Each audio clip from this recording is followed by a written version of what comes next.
Herald Pinter English literature का एक बहुत बड़ा नाम है। आज हम उनका एक प्ले स्टडी करेंगे जिसका नाम है द केयरटेकर। द केयरटेकर के हम मंदरजा झेल टॉपिक्स को डिस्कस करेंगे। नंबर 1 है introduction to the writer, number 2 important works of the writer, number 3 importance of the caretaker, number 4 its setting, number 5 its characters, number 6 themes in general and its summary। तो सबसे पहले हम बात करेंगे introduction to the writer. Harold Pinter 10 अक्टूबर 1930 को बर्तानिया के शहर हैकनी में पैदा हुए। वो एक अजीम स्क्रीन राइटर, हिदायतकार और अदाकार थे। बतौर ड्रामा निगार उन्हें दौरे जदीद का एक बड़ा नाम माना जाता है। वो एक मेहनत कश यहूदी दर्जी के बेटे थे। 1957 से 2000 के अरसे में उन्होंने 30 ड्रामे लिखे। उनके ड्रामों ने दूसरी जंग अजीम के बाद बरतानवी थिएटर को नई शक्ल अता की। सैमुअल बेकेट एक आयरिश नावल निगार, ड्रामा निगार, शायर और मुसन्नफ थे। वो दौरे जदीद के नामवर ड्रामा निगारों में शुमार किए जाते हैं। उन्होंने हेरल्ड पिंटर को बहुत मुतासर किया। Harold Pinter received Nobel prize for literature in 2005। Important plays. Harold Pinter ने अपना पहला ड्रामा द रूम 1957 में लिखा। द बर्थडे पार्टी और द डम वेटर ये भी 1957 में लिखे गए। द केयरटेकर 1959 में, द होम कमिंग 1964 में, ओल्ड टाइम्स 1970 में, नो मैन्स लैंड 1975 में और बिट्रेल 1978 में लिखे गए। हेरल्ड पिंटर जिगर के कैंसर में मुब्तला थे, जिसकी वजह से वो 24 दिसंबर 2008 को अपने ख्याल के हकीकी से जा मिले। About the caretaker. The caretaker Harold Pinter का वो ड्रामा है जिसने उन्हें शोहरत की बुलंदियों तक पहुंचा दिया। इस ड्रामे में मुसन्नफ मुख्तलिफ ज़ावियों से 1950 के अंग्रेजी मुआशरे को तनकीद का निशाना बनाते हैं। ये ड्रामा सिर्फ 3 किरदारों पर मुश्तमिल है, डेविस, एस्टन और मिक। इसमें अलमिया और मज़ाक के अनासर पाए जाते हैं, इसलिए इसे ट्रेजी कॉमेडी भी कहा जाता है। बकौल मुसन्नफ द केयरटेकर एक हद तक मज़ाहिया है। इससे आगे ये बिल्कुल भी मज़ाहिया नहीं है और यही वजह है कि मैंने इसे तहरीर किया। मज़ा पैदा करने के लिए हेरल्ड पिंटर मुख्तलिफ टेक्निक्स यूज़ करते हैं। बाज़ुकात द केयरटेकर का सैमुअल बेकेट के वेटिंग फॉर गोडो से भी मुआवजा किया जाता है। The setting. ड्रामे की सेटिंग हकीकी और तारीखी है। द केयरटेकर के तीनों एक्ट्स एक कमरे पर मुश्तमिल अपार्टमेंट में वकूअ पज़ीर होते हैं। ये कमरा मगरबी लंदन में वाक़ है और इसकी हालत बहुत ख़राब है। द केयरटेकर में मगरबी लंदन के मुख्तलिफ अजला का जिक्र मिलता है, जैसा कि शेपर्ड्स बुश, कैम्पटन टाउन और फिन्सबेरी पार्क। ये अपार्टमेंट एस्टन और मिक की मलकियत है। इसकी छत से रिसने वाला बारिश का पानी बाल्टी में गिरता है। कमरे में नहाने धोने और खाना बनाने की सहूलियत मुयस्सर नहीं। कमरे की एक ही खिड़की है, आधी खिड़की बोरी से ढकी हुई है। सिर्फ एस्टन का बेड ही नजर आता है। डेविस के बेड पर बहुत सारा सामान बिखरा पड़ा है, जैसा कि किचन का बासिन, सीढ़ी, अंगीठी, ग्रास कटर, शॉपिंग ट्रॉली, चंद डिब्बे और ड्रॉर्स भी पड़े हैं। सोने से पहले डेविस का बेड खाली करना पड़ेगा। बेड के साथ ही गैस का चूल्हा भी पड़ा है। गैस का कनेक्शन नहीं है। डेविस चूल्हे से बहुत परेशान है। डेविस पर आग भड़क उठने का खौफ तारी है। इस कमरे में एक अलमारी है, इसमें कपड़े लटकाने की जगह है। कभी कभार डेविस रात के वक्त अपना पजामा उस पर लटका देता है। अलमारी में डिब्बों और पुरानी अखबारों के ढेर लगे हैं। इसमें एक टोस्टर भी पड़ा है। पूरे ड्रामे में एस्टन इस टोस्टर को मुरम्मत करने में लगा रहता है। यहाँ कुछ और कमरे भी हैं। इन कमरों की हालत बहुत खराब है। खिड़की के आकब में एक बागीचा है। इसे काट छांट की बहुत ज़रूरत है।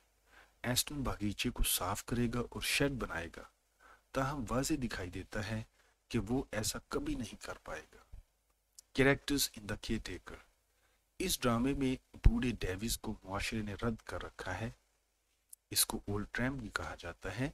इस बूढ़े की कोई पहचान नहीं, इस वजह से इसे कोई कबूल नहीं करता। एस्टन मिक का बड़ा भाई है। एस्टन शर्मीला है, सुस्त है और कम गो है, यानी वो बहुत कम बात करता है। एस्टन किसी दिमागी बीमारी में मुब्तला था। इलेक्ट्रिक शॉक थेरेपी से उसका इलाज किया गया। वो इसके लिए राजी नहीं था। ये इलाज उसके लिए नुकसानदेह साबित हुआ और वो बहुत हद तक ज़हनी तौर पर माजूर हुआ। मिक ज़हीन है। बेलगाम घोड़े की मानिंद उसने बेशुमार ख्वाहिशात पाल रखी हैं।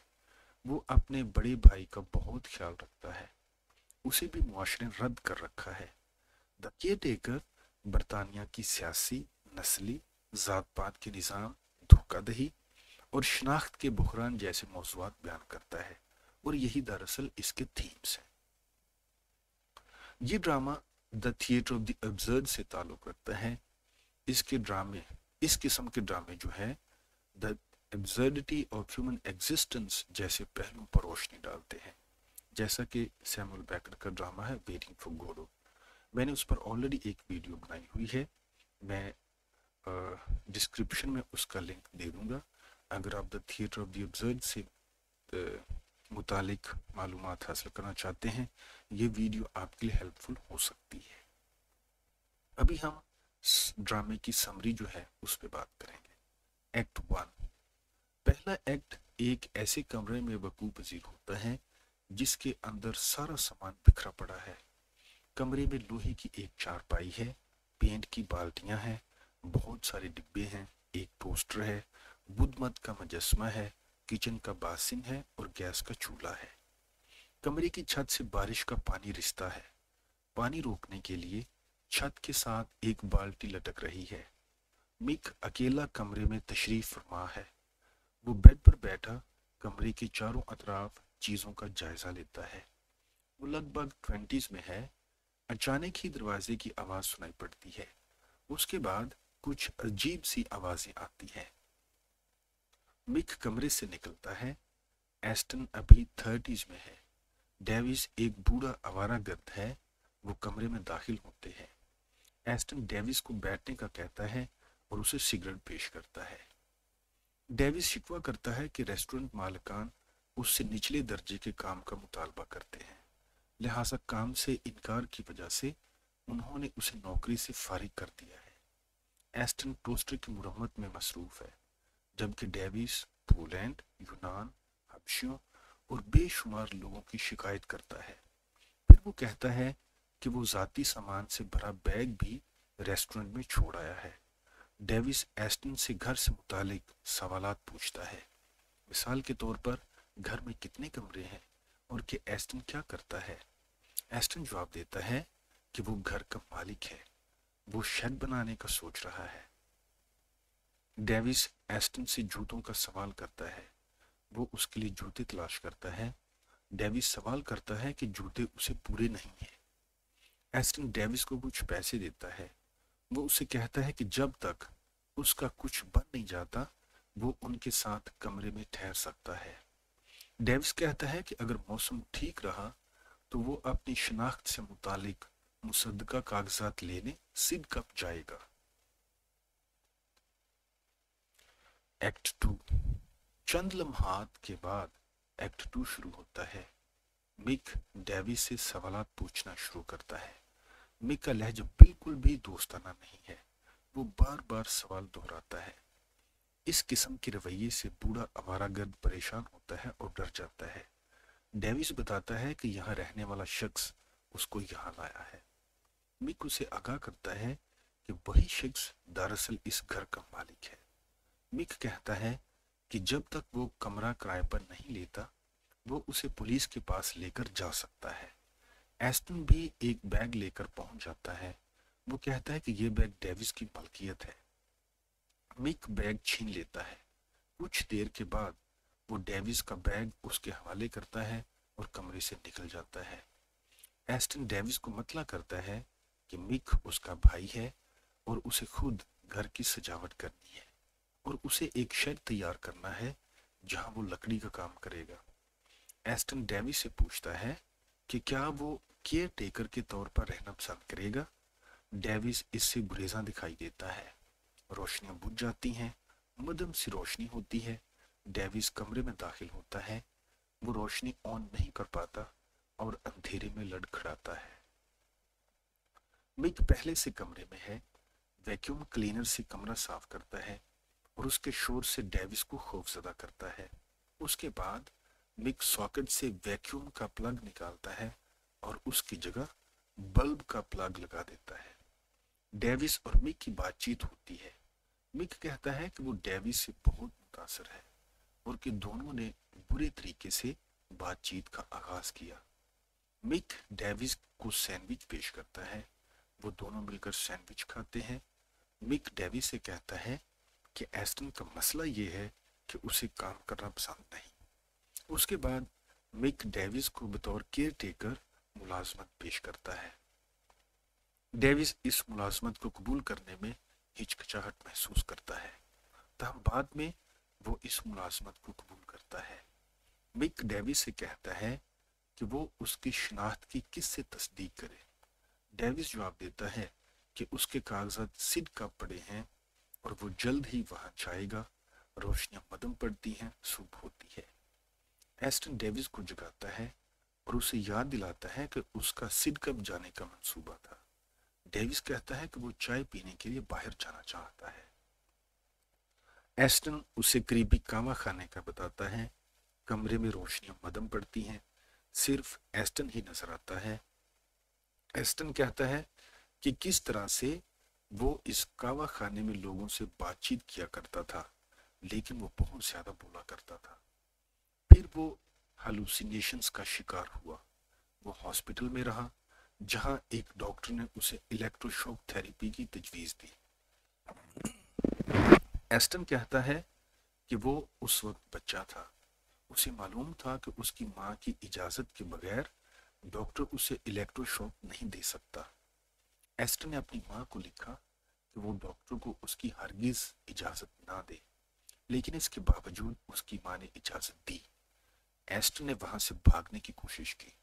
उसने डॉक्टरों से लड़ाई भी की। उसके बावजूद उसे इलेक्ट्रोशॉक थेरेपी दी गई और उसके जहन पर बुरे असरात मुरतब हुए। उस वक्त से उसकी सोचने की सलाहियत सुस्त है, इसलिए वो लोगों से बात करने से गुरेज करता है। अब वो उस शख्स की तलाश में है जिसने इलाज की गर्ज से उसे इलेक्ट्रोशॉक थेरेपी दी थी। लेकिन इससे पहले वो डेवी से कहता है कि वो बागीचे में शेड तामीर करेगा। एक्ट 3। 2 हफ्ते बाद तीसरा एक्ट शुरू होता है। मिक और डेविस कमरे में हैं। डेविस एस्टन की शिकायत करता है। डेविस कहता है कि एस्टन के बकौल वो उसे ब्रेड के लिए छुरी नहीं देगा और कि वो पड़ोसी हबशियों को घर का बैतुल खला इस्तेमाल करने से नहीं रोकेगा। डेविस के बकौल डेविस और मिक में टैलेंट की कमी नहीं। मिक घर और बागीचे की सजावट से मुतालिक बेशुमार ख्यालात का इजहार करता है। उसका ये ख्याल मजाक दिखाई देता है। मिक कहता है कि उनका घर महल की तरह होगा और वो दोनों भाई इस घर में रहेंगे। डेविस पूछता है कि उसका क्या बनेगा। मिक उसके सवाल का जवाब नहीं देता। डेविस एस्टन की शिकायत करता रहता है। वो डेविस को क्लॉक नहीं देता और डेविस को रात के वक्त जगाता रहता है। मिक चला जाता है, एस्टन आ जाता है। एस्टन डेविस को शूज फराहम करता है। डेविस फिर भी शिकायत करता है कि शूज उसे पूरे नहीं। डेविस एस्टन से कहता है कि किसी ने उसे मुलाजमत की पेशकश की है और उसे सिडकप जाना है, लेकिन मौसम खराब है, इसलिए वो सिडकप नहीं जाएगा। रोशनियां बुझ जाती हैं। खिड़की से मध्यम सी रोशनी अंदर आती है। वो दोनों बिस्तर पर है। एस्टन लाइट ऑन करता है और डेविस जाग जाता है। एस्टन शिकायत करता है कि डेविस नींद में बुड़बुड़ाता है। डेविस एस्टन के साथ बदकलामी करता है। वो कहता है कि उसे बिल्कुल हैरत नहीं कि एस्टन को ज़हनी हॉस्पिटल में रखा गया। डेविस एस्टन की शिकायत करता है कि उसका बर्ताव बिल्कुल अच्छा नहीं। वो कहता है कि उसे दोबारा हॉस्पिटल जाने की जरूरत है ताकि इलेक्ट्रोशॉक से दोबारा उसका इलाज किया जाए। एस्टन डेविस से नाराज होता है। वो कहता है कि डेविस कहीं और रहने का बंदोबस्त करे। डेविस जवाब देता है कि आपको मिक सीधा करेगा क्योंकि मिक ने उसे मुलाजमत की पेशकश कर रखी है। फिर डेविस चला जाता है, लाइट चली जाती है, लाइट दोबारा आती है और शाम का वक्त है। मिक और डेविस कमरे में दाखिल होते हैं। डेविस मिक से एस्टन की शिकायत करता है। वो बड़ी हमदर्दी से उसकी बात सुनता है। फिर वो डेविस से कहता है कि अगर वो अंदरूनी डेकोरेशन अच्छी तरह से जानता है तो वो ठहर सकता है। जब डेविस पेशेवर डेकोरेटर होने की तरदीद करता है तो मिक उस पर गलत बयानी का इल्जाम आयद करता है। डेविस कहता है कि जरूर एस्टन ने मिक को बताया होगा कि वो एक डेकोरेटर है। डेविस जब मिक से कहता है कि एस्टन पागल है तो वो उसकी खूब बेइज्जती करता है। वो उसके लिए वैशी जैसे अलकाबात इस्तेमाल करता है। मिक बुद्धमत का मुजस्मा उठाता है और उसे चूल्हे पर दे मारता है। मुजस्मा टूट जाता है। एस्टन अंदर आता है, मिक चला जाता है। डेविस एस्टन से समझौते की मिन्नत समाजत करता है ताकि वो उनके साथ कमरे में रह सके। एस्टन डेविस को जवाब देता है, आप यहां से निकल जाओ। डेविस मुसलसल मिन्नत समाजत पर उतर आता है ताकि वो उसे अपने घर में रहने दे। एस्टन खिड़की की जानिब रुख करता है और डेविस को नजरअंदाज करता है। चंद लम्हात के लिए दोनों साकन खड़े रहते हैं। एस्टन खिड़की की तरफ मुंह करके खड़ा रहता है और पर्दा गिर जाता है। अगर फ्रेंड्स आपको ये वीडियो पसंद आए, आप इसको लाइक करें, दोस्तों के साथ शेयर करें, कमेंट करें और अगर कोई क्वेश्चन हो आप कमेंट बॉक्स में छोड़ सकते हैं। Thanks for watching.